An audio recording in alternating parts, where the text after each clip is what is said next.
Isabel අයියන්දේ නිර්මාණකරණයේ අපූර්වම චරිතයක්. අද ඇය මුළු ලෝම දන්නා ස්ත්‍රීන් වෙනුවෙන් සත්‍ය වෙනුවෙන් කොන්දේසි පිරහිතව පෙනී සිටින අභීත ලේඛිකාව. ඇය චිලි ඇමරිකානු ලේඛිකාවක්. The House of Spirits ඇගේ පළමු නවකතාව. ඔබ වෙනුවෙන් මම අද කතා කරන්නේ ඇගේ අදහස් ගැන.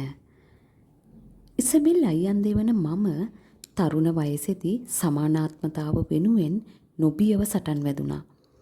මට ඕන වුණා පිරිමින්ගේ සූදුවලට දායක වෙන්න. ඒත් මගේ පරිණත වයසේදී මං තේරුම් ගත්තා ඒක මහා මෝඩ සෙල්ලමක් කියලා. අපි කතා කරන්නේ ගැටලු ගැනනේ. ඉතින් ස්ත්‍රීවාදය කියන්නේ ආපදා හා ගැටලු ප්‍රතිනිර්මාණය කිරීම නෙවෙයි. ස්ත්‍රීවාදය කියන්නේ ඒ ගැටලු වලට පිළිතුරු හොයන එක වගේම අපේ අනෙකා ඒ පිළිතුරු සෙවීමට පෙළඹවීම.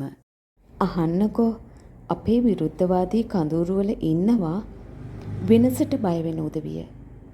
ඒ වගේම වෙනස් විදිහේ අනාගතයක් උපකල්පනය කරන්න බැරි කාන්තා පාර්ශ්වයේ උදවිය. අපි දන්නවා පීතෘ මූලිකත්වය කියන එක හරි දැඩි. ඒ වගේම ස්ත්‍රීවාදය කියන්නේ සාගරය වගේ බලගතුයි, ගැඹුරුයි. ඒ වගේම අප්‍රමාණ සංකීර්ණයි. එහි තියෙන්නේ ජීවිතයේ සංකීර්ණ බව. ඒ සංකීර්ණත්වය එහා මෙහා වෙනවා රළ අතරේ, පිදුලි අතරේ, වඩදිය බාදිය අතරේ, සමහරක් වෙලාවට කුණාටු අතරේ. මම මුලින් ඉඳලම දැනගෙන හිටියා මගේ අම්මා ඇගේ පවුලේ පිරිමිත් එක්ක හිතලා බලනකොට බිඳුවේ හිටියේ කියලා. මගේ අම්මා මව්පිය කැමැත්තට පිටින් විවාහ වුණා. ඒ බැඳීම වැඩි කලක් පැවතුනේ නෑ. ඒ කාලේ දික්කසාද නීතිගත කරලා තිබුණෙත් නෑ. 2004 අවුරුද්ද වෙනකල් තත්ත්වය එහෙම තමයි.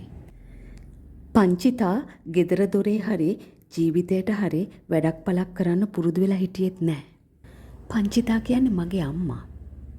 අතේ මිටේ මුදලක් තිබුණෙත් නෑ. භුක්ති විඳින්න නිදහසක් තිබුණෙත් නෑ. නිදහස මිරිඟුවක් විතරයි. වෙච්ච එකම දේ තමයි ඇය ඕපදූපවල පහසු ගොදුරක් වීම. ස්වාමි පුරුෂයාගෙන් වෙන්වීම හින්දායි ඇහැට කනට පේන කාන්තාවක් වෙච්ච කරුමේ හින්දායි වැඩි හරියක් ප්‍රශ්නවලට ඇයට මූණ දෙන්න සිද්ධ වුණේ. මේ අගතිගාමී කටයුතු වලට විරුද්ධව මගේ විරෝධය එලිපිට පෙනුනේ මේ කාලෙම තමයි.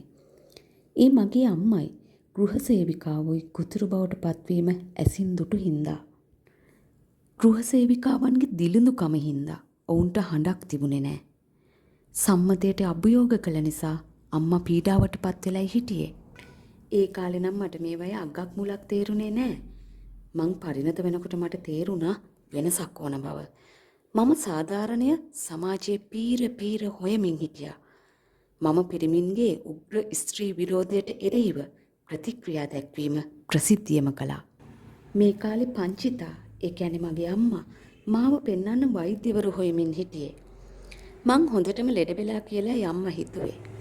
මේ ගති ලක්ෂණ මගේ සහෝදරයන්ගෙන් පෙනුනම ඒව නම් කළේ පිරිම්කමේ නොබිදෙන ලක්ෂණ කියලයි.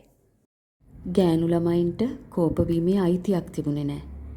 අම්මා නිතරම කිව්වේ මන් දන්නේ ඔයාට මේ අදහස් කොහෙන් එනවද කියලා. ඔයා අපකීර්තියක් අත්කරගන්න එක තමයි වෙන්නේ. මට ඒ වචනවල තේරුමවත් තේරුනේ නැහැ. අම්මට එහෙම කරන්න හොඳ හේතුවකුත් තිබුණා. ඒ වෙනකොට කතෝලික ජර්මානු කන්‍යා සොහිරියන් පාලනය කරපු පාසලෙනුත් මාව දොට්ට දාලායි තිබුණේ. එතකොට මගේ වයස අවුරුදු 6යි. චෝදනාව තමයි වළංගු නොවීම හා අවනත නොවීම. ඒත් මාව ඉස්කෝලෙන් එලවන්න ඇත්ත හේතුව නම් ඒක නෙවෙයි. ඇත්තම හේතුව තමයි මගේ අම්මා පංචිතා දරු 3 දෙනෙකුත් එක්ක තනි වෙච්ච ගෑණියෙක් වීම. ඒක ඒ කාලේ චිලියේ සාමාන්‍ය දෙයක් වුණු නිසා කන්‍යා සොයුරියන්ට ඒ ගැන පුදුම වෙන්න හේතුවක් තිබුණේ නැහැ. දශක ගණනාවක් මං හිතුවේ මගේ අම්මා ගොදුරක් වුණා කියලා.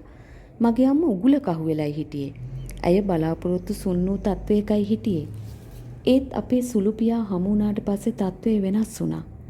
ඒත් මම තාමත් හිතන්නේ නිදහස උදෙසා ඇය තව තවත් සටන් කරන්න තිබුණා කියලයි.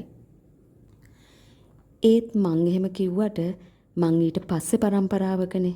ඇයට නැති අවස්ථා සහ ඉඩ ප්‍රස්ථා මට තිබුණා. මම මෙතෙක් ඔබත් එක්ක බෙදාගත්තේ Isabel අයියන්දෙගේ The Soul of a Woman නම් කෘතියේ සඳහන් කාරණා කිහිපයක්. ඇය කියන්නේ ආරක්ෂාව, අගය කිරීම, සාමයෙන් ජීවත්වීමට ඉඩ දීම, ඔවුන්ගේම සම්පත් තිබීම, ඔවුන්ගේ ශරීරය හා ජීවිතය ගැන පාලන අයිතිය, ඔවුන් සතුවීම වගේම ආදරය ලැබීමේ හිමිකම ගැහැණියට තිබිය යුතුයි කියලයි. ගැහැණු එක්ව කටයුතු කළහොත්, දැනුමෙන් පරිපූර්ණ වුවහොත්, අධ්‍යාපනය ලැබුවහොත් මේ දිදුරුම් කන පෘථිවි තලයට සාමය හා සමෘද්ධිය ගෙනා හැකි බව මම ඔබට දිවුරා කියමි. ඉසබෙල් අයියන්දේ.